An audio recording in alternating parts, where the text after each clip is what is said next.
Laws and race. Let's talk about laws and race real quick.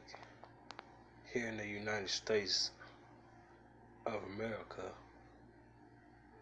the judicial system, government, whatever you want to call it, president, congressmen, senators, whatever you want to call them, so they can make up laws and everything to protect themselves, meaning protect the white race and everything from a black man. But they struggling to make up laws to protect people of color from police officers and white people, as known as white nationalists or white supremacists or whatever stuff. They're struggling to make up them laws, but in a heartbeat they could pass any type of law or policy or trying to think of the other name for it. They can make up any policy, bill, or whatever stuff to protect police officers, governors, senators, presidents, any type of people in political office. But they struggling to pass a bill, to pass a law, to pass a policy that a white police officer cannot shoot and kill or shoot and injure a person of color just because they feel threatened of their lives when there is no immediate threat to that officer or to that white person and everything. They got these standing ground laws in Florida and Texas and everything, where these white people is just shooting and killing blacks because they feel like they are threatened, when it don't hold no weight of no threat. Just because you got a person of color who may seem visibly stronger or physically stronger or bigger, or may be able to raise their voice louder than this person and everything, come from a different background, they can automatically, fear for my life. He was approaching, or he was aggressing too hard and everything. I fear for my life, so I use my weapon in self-defense and everything. Officer, I fear for my life. He was reached on, he was moving around too much, or he went back to his car and everything. I fear for my life, so I emptied my whole clip into him.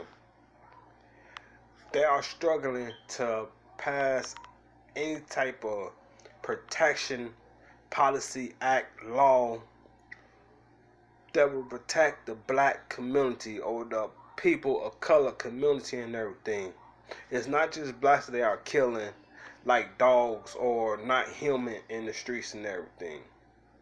We see it constantly of them. I fear for my life of a black man because he snatched away from me, or he tried to run me, or he tried to run from me, or he resisted arrest and everything, so I use all my force I can to kill him.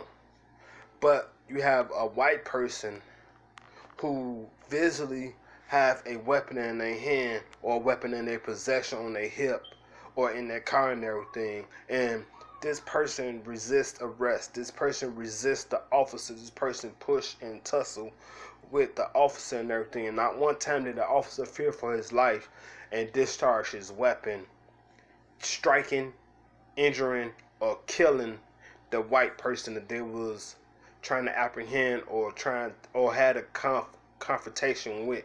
But when it comes to a person of color, the officer, I fear for my life, and my only thing that I could protect myself with is my gun. How is this?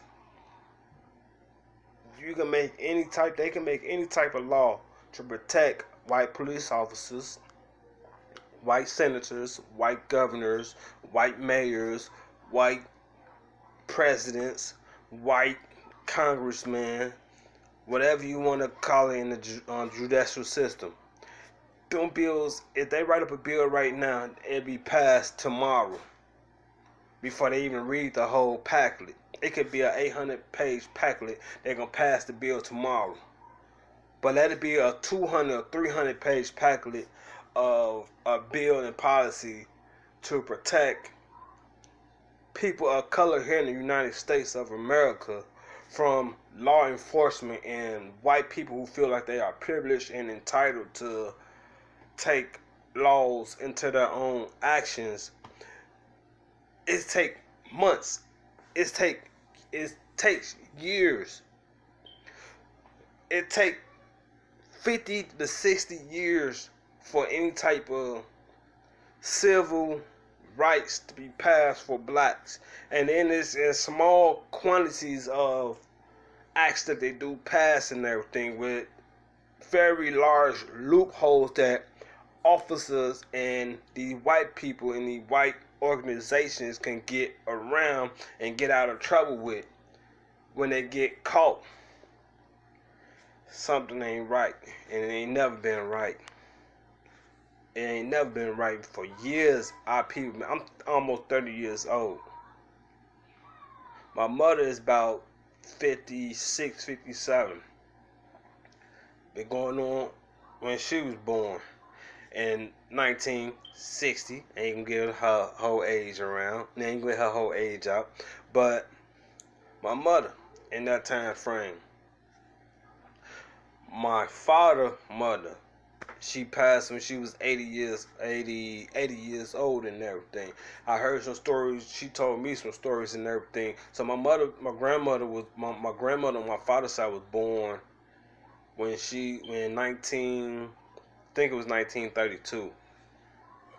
One hell of a time to be alive and to be living in America and everything, when that was approximately 28 years before Martin Luther King march, Malcolm X movement, and all of that. So you gotta think about everything that she endured during that time. All the racist things that she endured during that time and everything. I'm talking about, she was born, I think it was 1932. She was born in 1930, she was born and everything. Things that she had to witness and hear about from her mother. Thing that she witnessed herself up until Martin Luther King and Malcolm X movements and everything, fighting for the civil rights and everything. And very small things that blacks has been given, or people of color has been given here in the United States. And here he is down there 80 years, here he is down there, because she'd be about 87, she had passed in 2013, so down there 90 years later, since she was born. Then you got 2 years since Malcolm X and Martin Luther King movements and everything, or fighting for civil rights and equality and everything, that people of color still don't have it. In a heartbeat, they'll pass any bill to protect a white person from any type of acts that a person of color might avenge or commit towards them and stuff. But people of color cannot get any type of bill or policy passed to protect us from white police officers. There's no consequences if a white police officer pull his gun and shoot and kill a person of color. There's none. He get assigned to desk duty, or he get paid while being off of work and everything.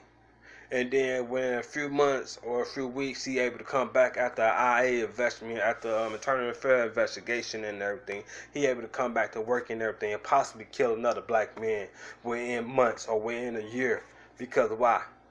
He's an officer, he's a white officer, and he feared for his life, or she's a white officer and she feared for her life.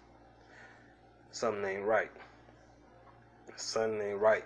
How long will it take for a policy bill to be passed that protects people of color lives?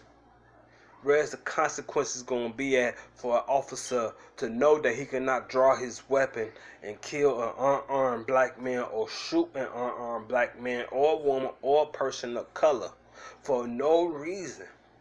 I mean, it's many videos out there that we ain't seen of the white police officer pull over a white man, and a white man up his gun, a white man shoot at him, or a white man tussle with him, steal his car, or a white man tussle with him, hop in his car, take off, hit his car, hit other cars and everything. Not one time the officer feared for his life and emptied his clip. Not one time. Not one time that officer feared for the lives of anybody else in the community or within that vicinity of the stop to I have to shoot him and take him out because he gonna kill somebody. But it only happens when it's a black man or it's a person of color, and that tell you about this system of America that we are living in and under. The change will come when people of color say no more. When people of color in office say no more. When people in color of power say no more.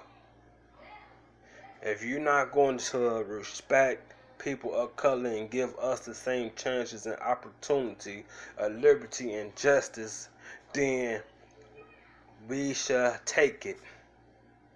We shall take it. We're losing our lives already.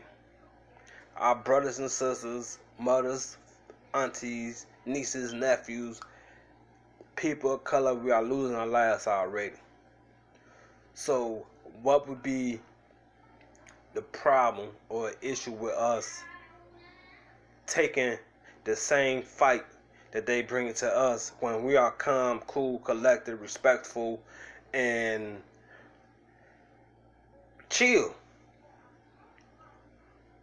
and we are still being killed? So what would be the outcome if we just say no more and take it to them? Take it to them. I take it to them. They stop us. They stop us, want to search us, want to beat us and whatever, instead beat our grandmothers, beat our grandfathers, beat our uncles and everything, elderly uncles and everything. No remorse, no respect. Take it to them. What do I mean, take it to them? Take the fight to them. We there already. They killing us like we dogs. They killing us like our lives don't matter. Take it to them. The Bible teaches you a lot. They want to use their God Christian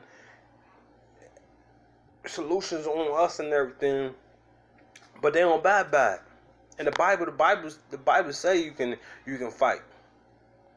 You can fight. You can go to war.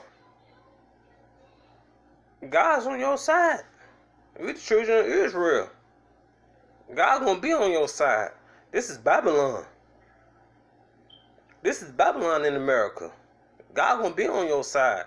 Why not take the fight to him? May the best soldiers win. And if God ain't and we get slaughtered, we get slaughtered. We slaughter them. We slaughter them, then it be what it be.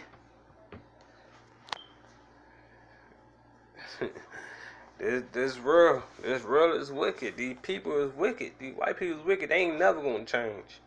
They ain't never gonna change. They not never gonna respect people of color. They not never going to give people of color the same opportunity, the same liberty, the same freedom. They not never going to do it. Never. You have to take it. We have to take it. They fear losing their power because they know they already lost their power. They know they don't really have no power. They know they really don't have no power. That's why they have these bogus laws. They know they don't have no power. People of color gonna have to really show them that they have no power and take their power.